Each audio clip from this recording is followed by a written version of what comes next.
Hello everyone, my name is Nana Eshun, and today my speech is titled Justice for All. America was built on a fight for acceptance and a fight for peace. Martin Luther King Jr., a great symbol of peace, stood on the steps of the courthouse in Washington, D.C., 1963, and gave a speech that resonated unity, that resonated strength. He spoke for individuals throughout the nation, fighting for a voice, fighting for the liberty that has become this great nation's trademark. Now, for a great majority of my life, I lived in Johannesburg, South Africa. And knowing the history of South Africa, you may know that the freedom experienced here was just a dream you held on to back home. For most, the reality was facing great amounts of segregation and discrimination, whether it be through stories told by family members or firsthand experiences. All people of color felt some form of segregation and discrimination.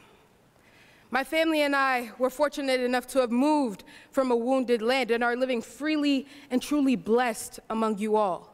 But even though we were able to move from a wounded land, our history still follows us, just as it does all of you. Oppressions that occurred then, oppressions that people like Martin Luther King Jr. fought against, have been overlooked as we continue to hear of the shootings and violence taking place throughout our nation. As we've entered a new era, one justified by time and space, we are reminded of the switch of power and new changes that have come with this new era. We are now told to trust in the statement, "I alone can fix it," instead of a unified, "we together can fix it." The many people of our history have taken on a fight to prevent things like the events we have witnessed in our nation.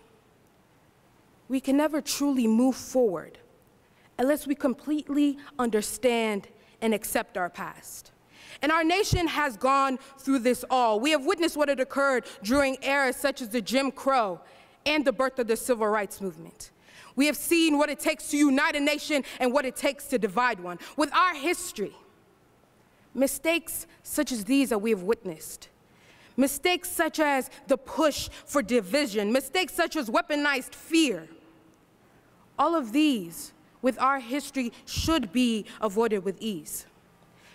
Families of those who have passed, fighting to protect our country, are now neglected and dismissed by those who are supposed to have our sons and daughters' best interests at heart. The voices, such as the Black Lives Matter campaigns, have steadily become quieter, and the only true reasoning for this would be out of fear. The people are afraid of what their lives would become if they continue to voice their opinions during such unstable times in our community. The people are protecting themselves from the targets that are lowering over our heads. Targets placed by other nations, but most placed by our own leadership. Yet, through all this dark times, we are still told to trust in the statement, "I alone can fix it," as if this is our only saving grace. But a new horizon is dawning.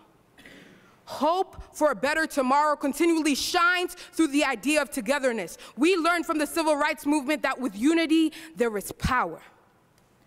But with peaceful unity, there is true strength.